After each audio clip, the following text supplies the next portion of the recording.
Halo semuanya, salam sehat. Teman-teman sadar tidak kalau di sekitar kita, bahkan di tubuh kita sendiri, ada makhluk eukariotik yang hidupnya sangat unik? Pada kesempatan kali ini kita akan membahas sedikit tentang fungi alias jamur. Bukan cuma jamur yang ada di makanan, tetapi bagaimana interaksi jamur terhadap kesehatan kita. Jamur bukanlah tumbuhan maupun hewan. Ia tak berfotosintesis, melainkan menyerap nutrisi dari lingkungan dan berkembang biak melalui spora di tempat yang lembab.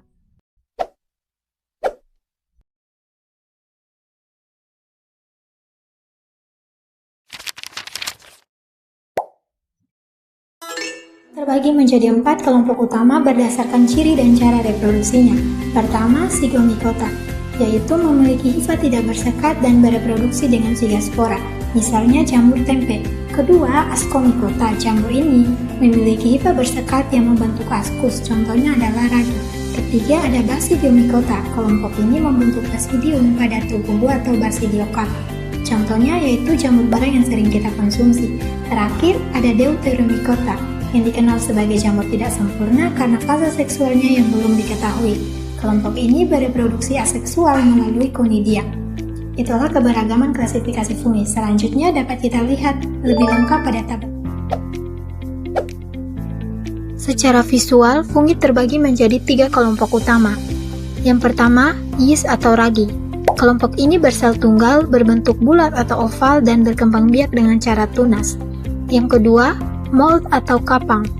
Kelompok ini bersifat multiseluler dengan struktur benang halus yang disebut hifa. Kumpulan hifa ini kemudian membentuk miselium yang contohnya seperti pada serabut nasi yang basi. Yang ketiga, fungi dimorfik.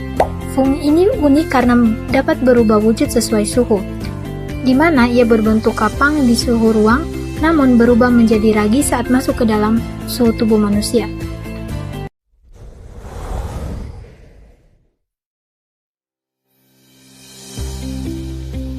Yang pertama, mikosis superficial.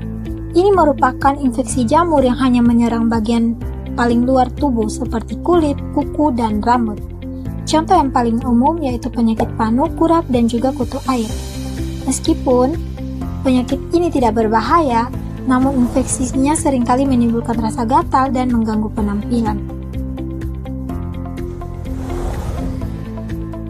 Teman-teman, ini adalah infeksi jamur serius yang menyerang organ dalam, misalnya paru-paru, otak, dan hati, ataupun menyebar melalui aliran darah. Dampaknya dapat mengancam jiwa, ditandai dengan demam tinggi, menggigil, sesak napas, hingga penurunan kesadaran. Lalu, bagaimana langkah penanganannya? Nah, untuk pengobatan, biasanya tenaga medis akan memberikan obat antifungal, baik yang sifatnya tropikal atau salep maupun obat minum atau sistemik untuk kasus yang lebih berat. Tapi tentu mencegah lebih baik dari mengobati, bukan? Nah, kita bisa mulai dengan menjaga kebersihan diri, memastikan lingkungan tidak lembab, dan tidak bertukar barang pribadi seperti handuk ataupun pakaian.